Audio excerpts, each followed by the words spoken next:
आप सभी का स्वागत है।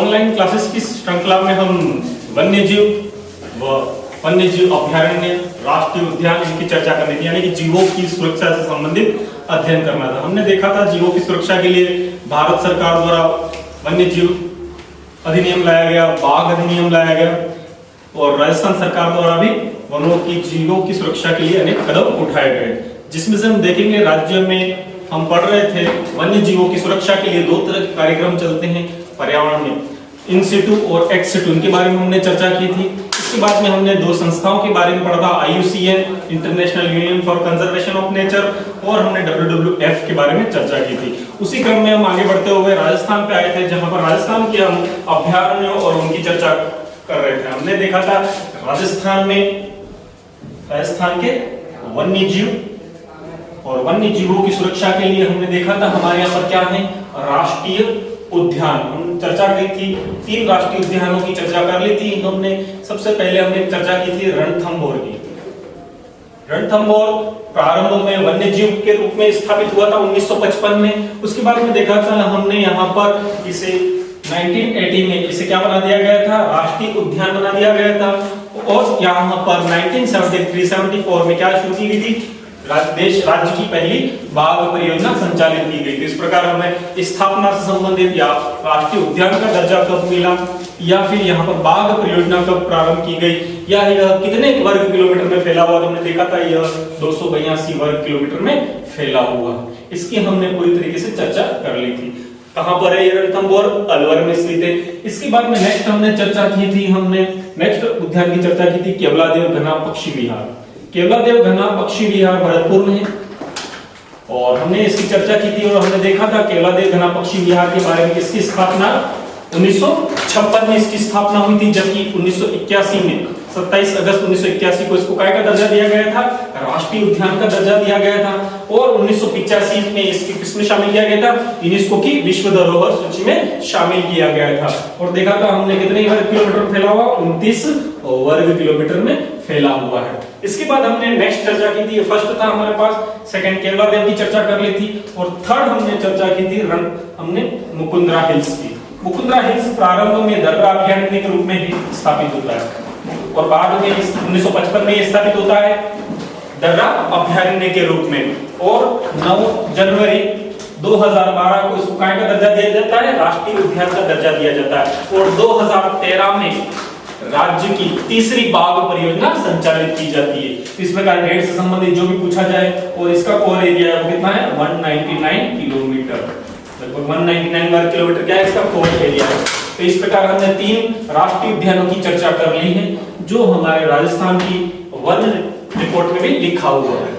भारतीय वन सर्वेक्षण द्वारा अभी वर्तमान में जो वन सर्वेक्षण रिपोर्ट आई है, जिसमें राजस्थान के 5 राष्ट्रीय उद्यानों की चर्चा की गई है। तो हम देखेंगे अगले 2 कौन से, यहाँ तक हमने चर्चा कर ली थी। इनके किलोमीटर को लेकर प्रश्न पूछा जाए आपसे, इनको डेट को लेकर पूछा जाए।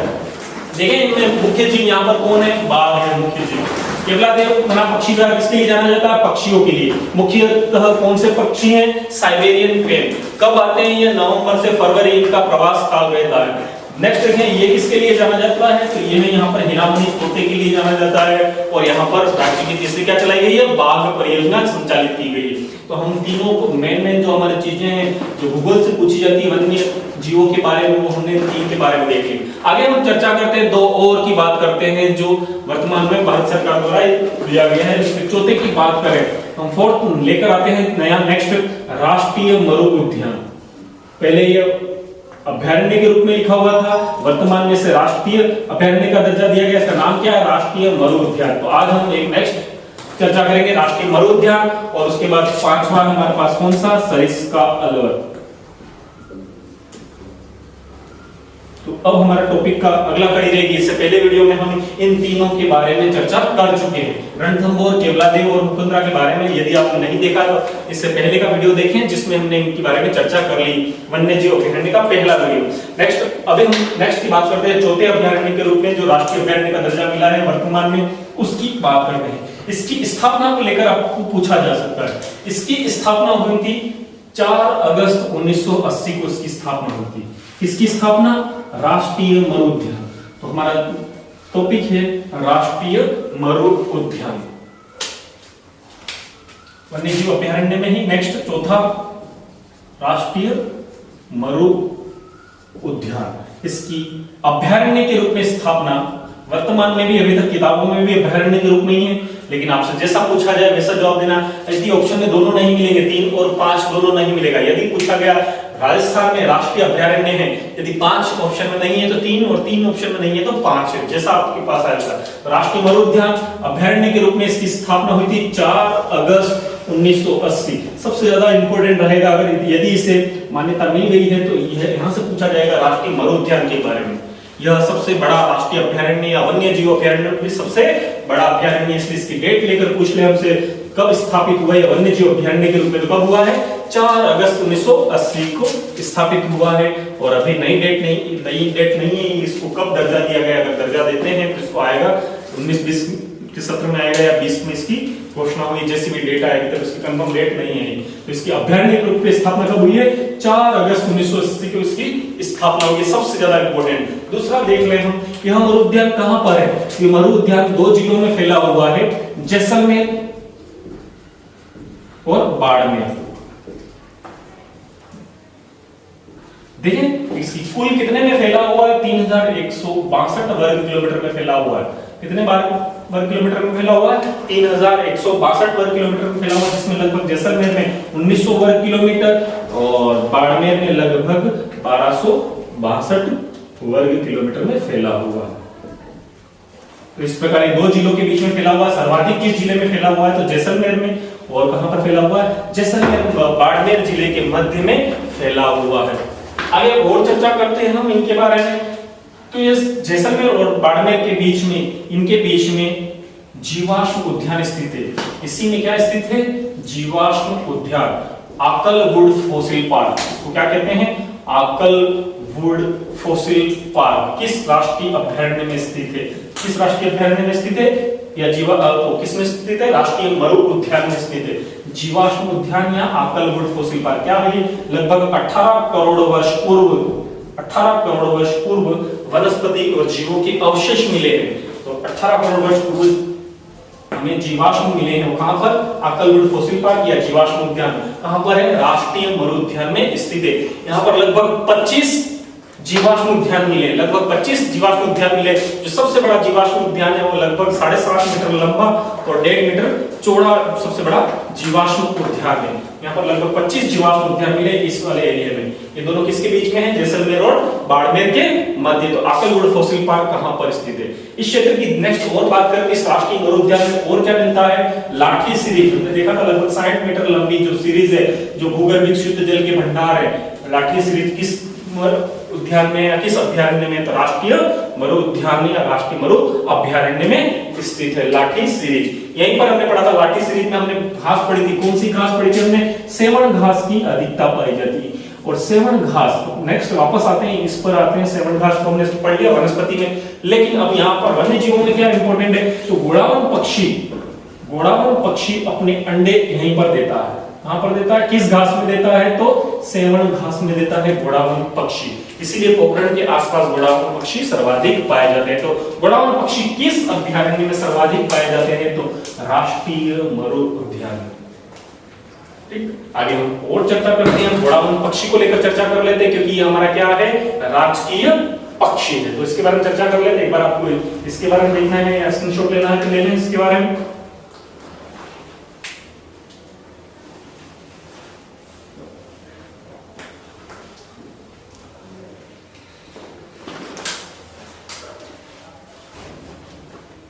मिटा देता हूं मैं इसको। अब हम देखते हैं इसी अभयारण्य के बारे में और चीजें, जिसमें हम देख रहे हैं गोड़ावन पक्षी के बारे में। यहीं पर चर्चा कर लेते हैं। गोड़ावन पक्षी,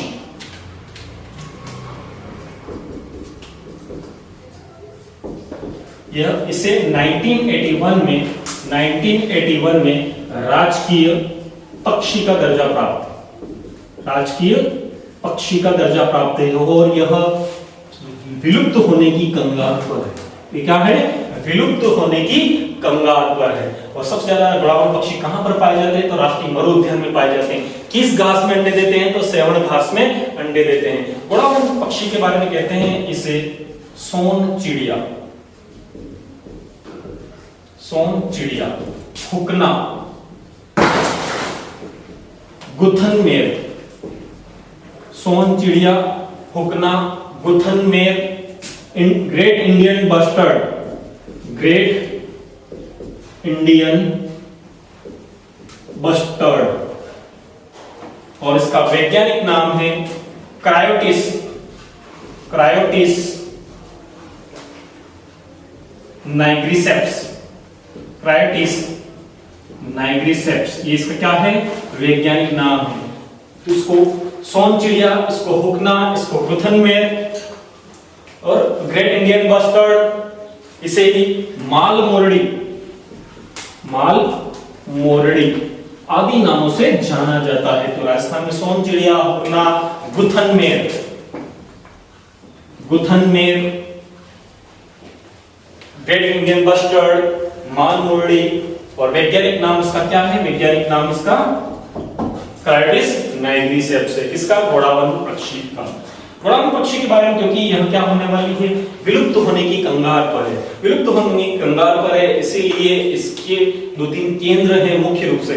हाल इसका जोधपुर जंतुआलय यहाँ पर क्या स्थापित किया गया है, कृत्रिम प्रजनन केंद्र। तो हम देखें कृत्रिम प्रजनन केंद्र कहां पर है, कृत्रिम प्रजनन केंद्र, कृत्रिम प्रजनन केंद्र कहां पर है, जोधपुर जंतुआलय, जोधपुर जंतुआलय। इसके अलावा यह पक्षी राष्ट्रीय मरु उद्यान के अलावा 3 क्षेत्रों में मिलता है, सोरसेन 12 में। कहां पर मिलता है, सोरसेन, सोरसेन कहां पर है, 12 में। और यहीं पर इसकी प्रजाति को विकसित करने के लिए, किसकी प्रजाति को विकसित करने के लिए, घोड़ावन पक्षी को विकसित करने के लिए कैप्टिव ब्रीडिंग, सोरसेन में ही कैप्टिव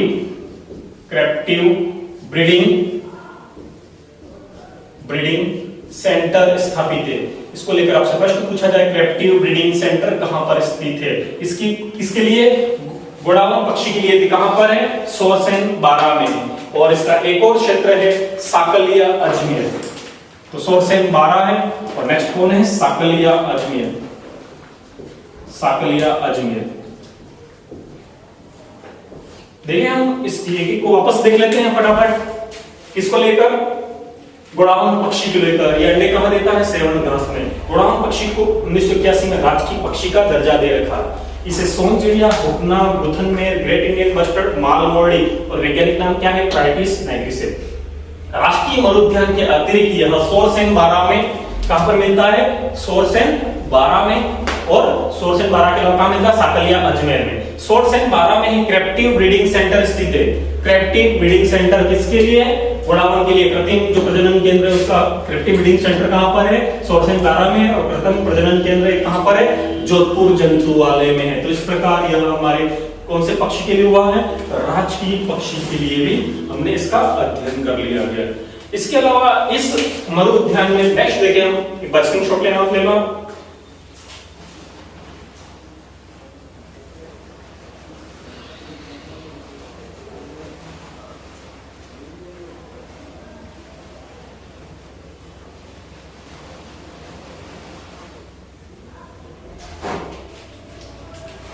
नेक्स्ट यहाँ पर देखें, यहाँ इस उद्यान में क्या है, वर्षा हमने देखा था, इस क्षेत्र में वर्षा बहुत कम होती है।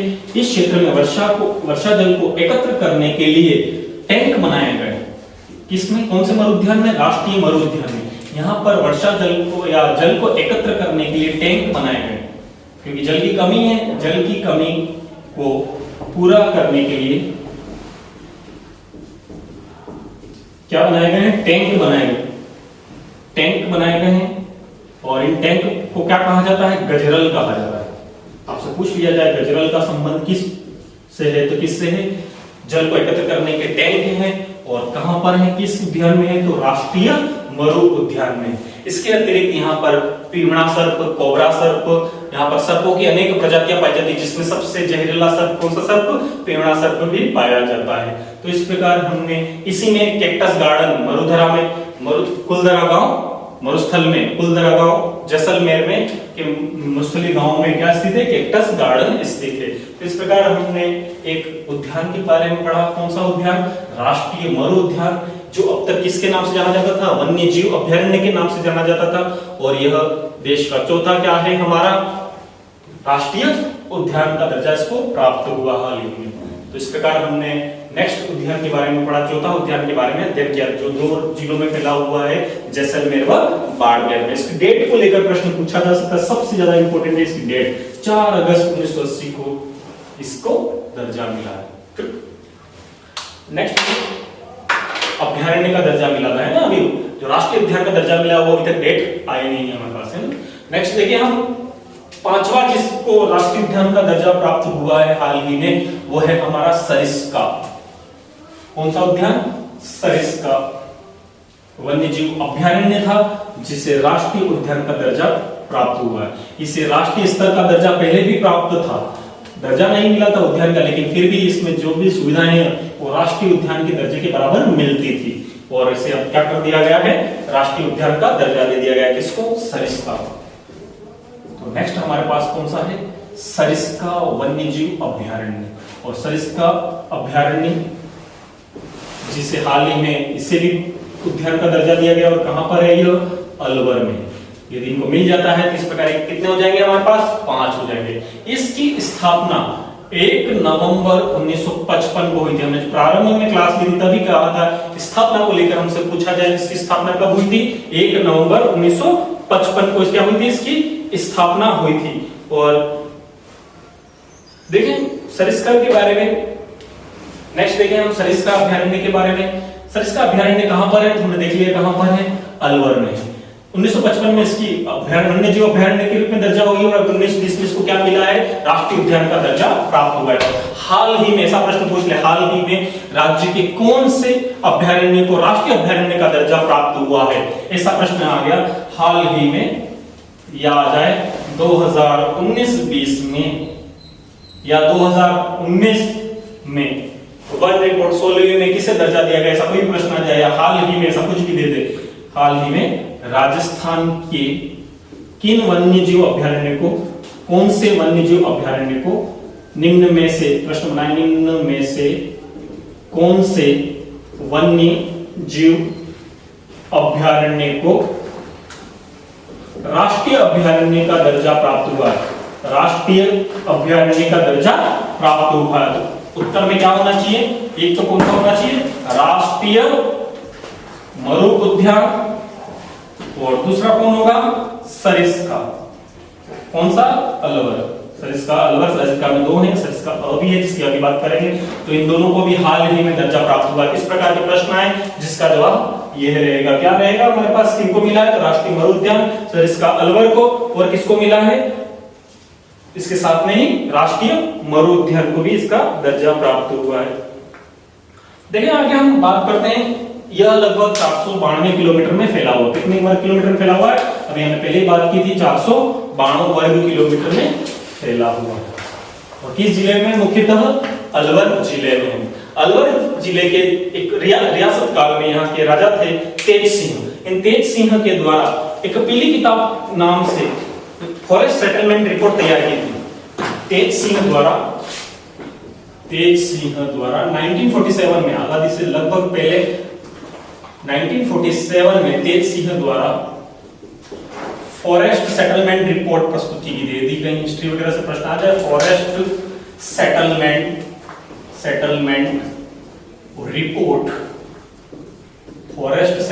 रिपोर्ट किस रियासत ने प्रस्तुत की थी? तो किस रियासत ने प्रस्तुत की थी? अलवर में। किसके द्वारा? तेज सिंह द्वारा। कब? 1947 में। इसे क्या कहा जाता है? पीली किताब कहा जाता है। एग्जाम में पूछा जाए, हमें जैसे हमने पढ़ा था रेड डेटा बुक, उसी प्रकार हमारे यहाँ पर भी एक किताब आई थी। कौन सी किताब आई थी? पीली किताब। किससे संबंधित?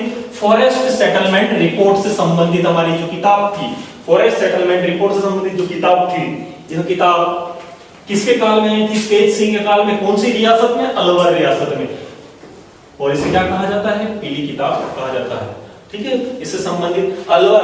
नेक्स्ट देखें हम, जो सरिस्का हमारा अभ्यारण्य है, यहाँ पर 1978 में दूसरी बाघ परियोजना संचालित की गई। राज्य की दूसरी बाघ परियोजना संचालित की गई।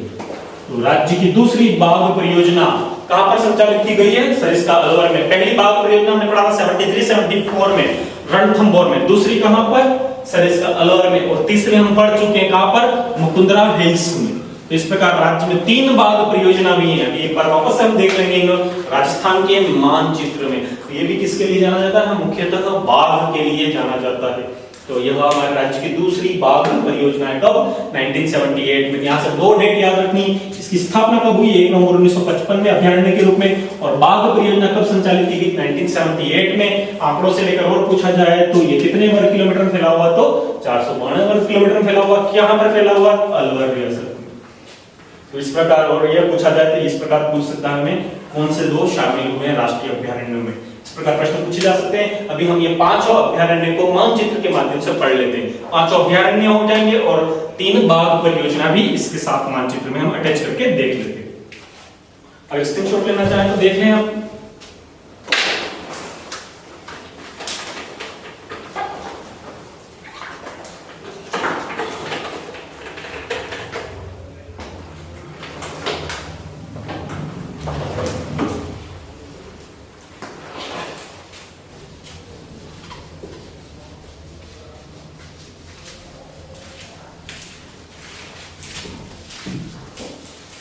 हम देख रहे हैं मानचित्र में देख लेते हैं इन 5 अभ्यारण्य को और बाघ परियोजनाओं को लेकर एक मानचित्र बना देते हैं। आप उसका स्क्रीनशॉट लेकर उसी को याद कर लें तो भी आपका काम हो जाएगा एग्जाम संबंधित। तो हम इनको मानचित्र में देख लेते हैं।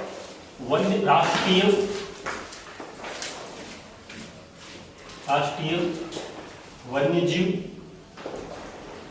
अभ्यारण्य व बाघ परियोजना, ये देख लेते हैं हम। 3+2 जैसा आपसे प्रश्न पूछा जाए, 3 थे और 2 नहीं मिली हैं। और ये कितने हैं हमारे पास? 3। इन सबको हम मानचित्र के माध्यम से देख लेते हैं।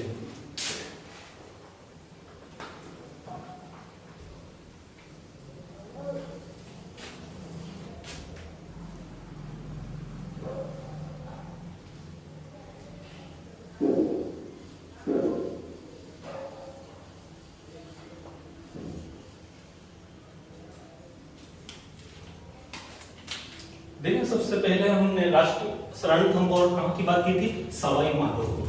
यहाँ पर क्या है? ये सवाई माधोपुर। यहाँ पर धौलपुर है, करौली और फिर क्या है? सवाई माधोपुर। ये हमारा कौन सा है? रणथंभौर। रणथंभौर कहाँ पर है? सवाई माधोपुर। सवाई माधोपुर में। इसकी स्थापना की बात करें तो स्थापना कब हुई थी? 1955 में। वन्यजीव अभ्यारण्य के रूप में स्थापना कब हुई थी? 1955 में। इसे 1 नवंबर 1980 को काय का दर्जा दिया गया? राष्ट्रीय उद्यान का दर्जा दिया गया। अभ्यारण्य के रूप में स्थापना 1955 में हुई थी। इसकी कोर एरिया की बात करें, एग्जाम में पूछा जाए तो 282.03 वर्ग किलोमीटर इसका क्या है? कोर एरिया है। और यहीं पर राज्य की पहली बाघ परियोजना संचालित की गई। राज्य की पहली बाघ परियोजना संचालित की गई थी यहाँ पर 1973-74 में। यहाँ पर क्या संचालित की गई थी? बाघ परियोजना। निश्चित इतने से ही अगर प्रश्न पूछना है तो डेट को लेकर तो नहीं पर पूछा जा सकता। हमने बाकी सब पढ़ चुके हैं। कैलाश चाकला का यहीं से संबंध था। इसे लैंड ऑफ टाइगर कहा जाता है और बाघों की भूमि कहा जाता है ना।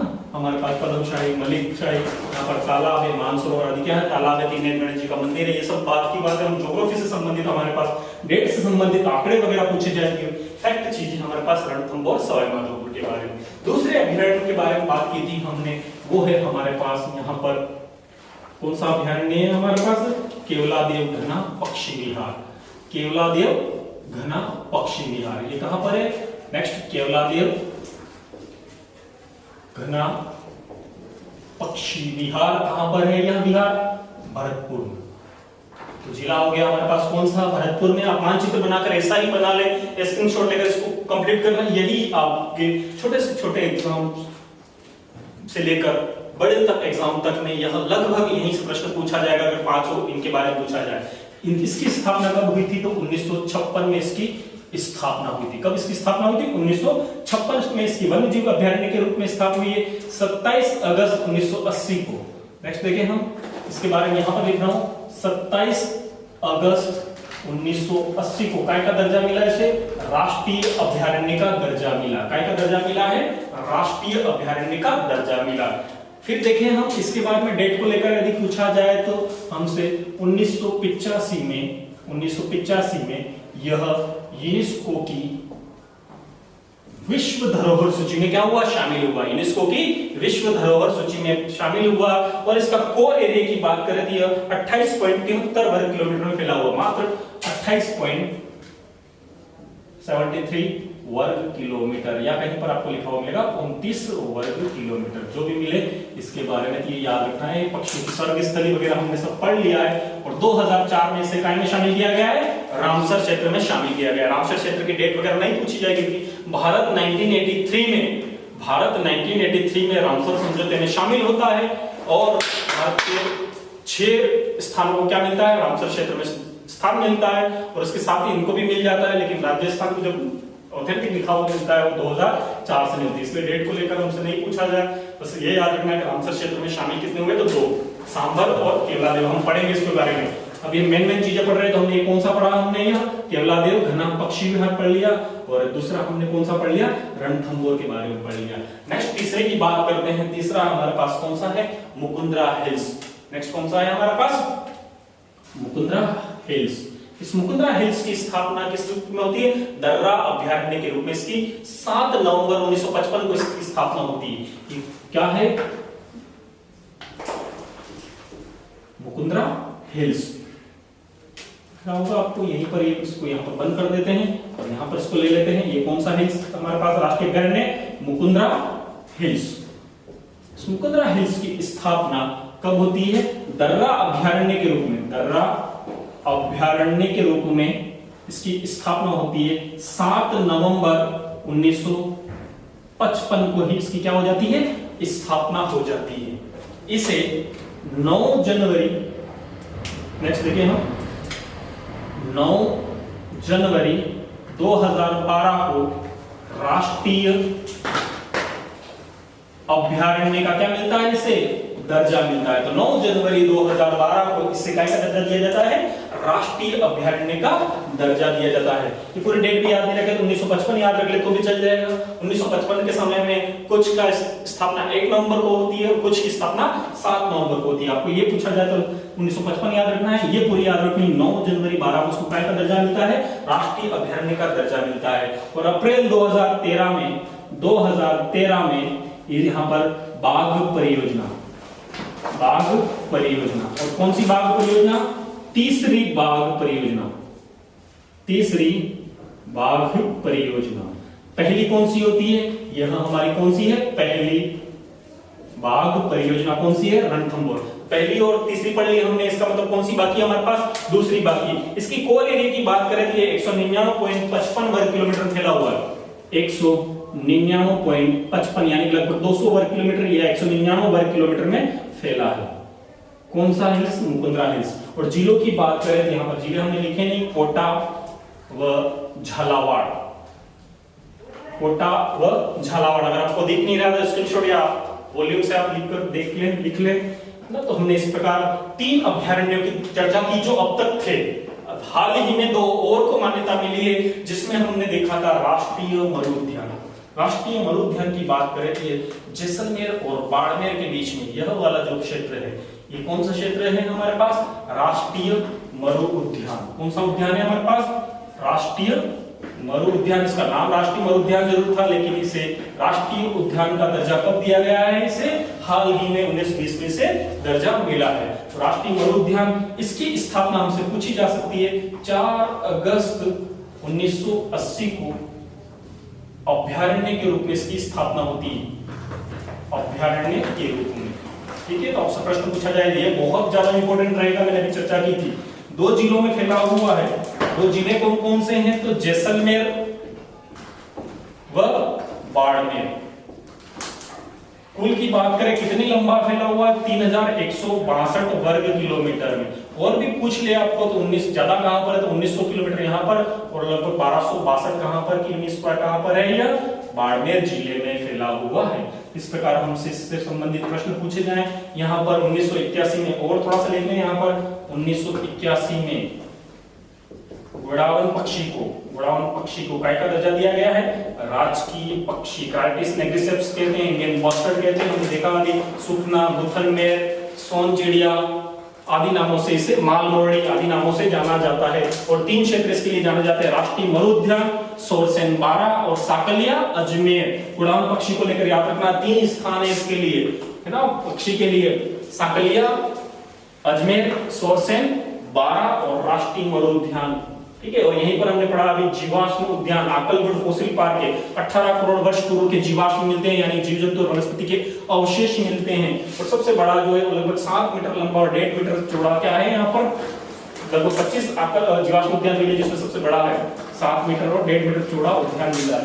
तो आकलवुड फोसिल की बात करें, यहीं पर कैक्टस गार्डन है राष्ट्रीय मरुउद्यान में, जिससे संबंधित हमने पढ़ लिया। नेक्स्ट बात करते हैं हम सरिस्का अलवर की। सरिस्का अलवर की स्थापना पहले प्रारंभ में किस रूप में होती है? वन्य जीव अभयारण्य के रूप में होती है 1 नवंबर 1955 को। तो हम नेक्स्ट बात करते हैं, हमारे पास नेक्स्ट आ गया है, कौन आ गया है?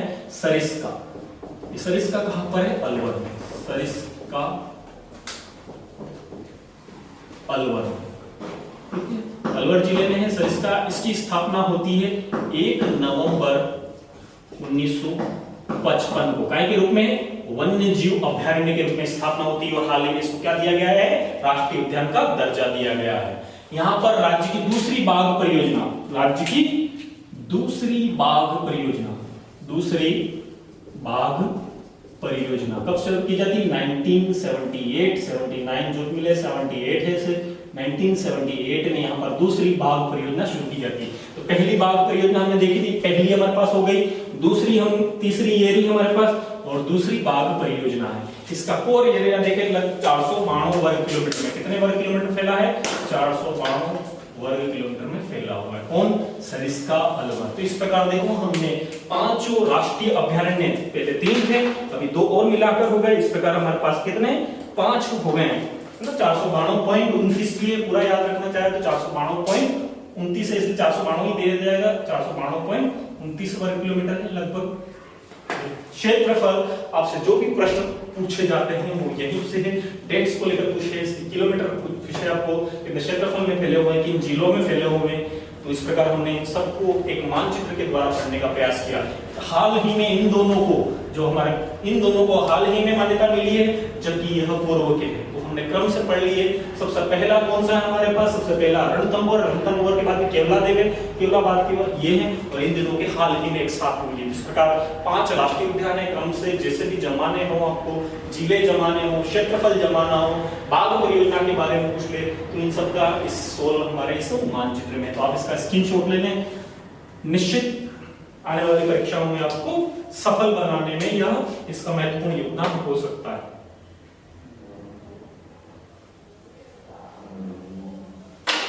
आगे हम नेक्स्ट क्लास में चर्चा करेंगे अन्य 25 वन्य जीव अभयारण्यों के बारे में।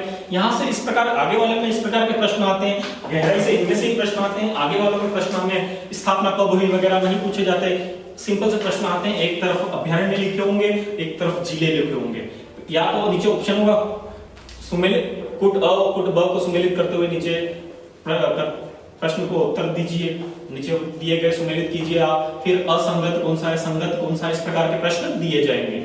या फिर इनसे कोई गहराई की बात है, जैसे ताल छापर के बारे में पढ़ेंगे हम, तो यहाँ पर ताल छापर किसके लिए जाना जाता है? तो मोतिया या साइप्रस घास के लिए जाना जाता है, काले हिरण के लिए जाना जाता है, कोई विशेषता हो। गजनर किसके लिए, गजनेर वन्य जीव अभयारण्य किसके लिए जाना जाता है? रेड का तीतर या बड़बड़ पक्षी कहाँ पर पाया जाता है? तो गजनेर के बारे में आपसे पूछा जाए। भेड़िया या घंटेल कहाँ पर सबसे ज्यादा पाए जाते हैं? तो राजसमंद में। कोई कुछ विशेषता हो तो इस विशेषताओं के बारे में हम पढ़ेंगे। जंगली मुर्गा कहाँ पर पाया जाता है, इस तरीके के प्रश्न आएंगे। कोई गहराई के प्रश्न आएंगे तो उनके साथ साथ में कोई चर्चा होगी तो उनकी चर्चा करेंगे। बाकी सिंपल सा है, जैसे आ जाए रामबाग है, केसर बाग है, हमारे पास वन विहार है, कहाँ से संबंधित है? धौलपुर से। सवाई मानसिंह का संबंध कहाँ से? तो सवाई माधोपुर से। बंद बारेठा का संबंध कहाँ से? तो भरतपुर से। पक्षियों की, परिंदों का घर कहा जाता है बंद बारेठा को। तो इस प्रकार कोई विशेषता हो तो इन साथ साथ हम अध्ययन करेंगे। तो धन्यवाद। हम अगली कक्षा में 25 वन्य जीव अभयारण्यों की चर्चा करेंगे। आज हमने 3+2 राष्ट्रीय अभयारण्य और 3 बाघ परियोजना की चर्चा की। अब स्क्रीनशॉट ले लिया हो, नहीं लिया हो तो फिर से ले लें। धन्यवाद।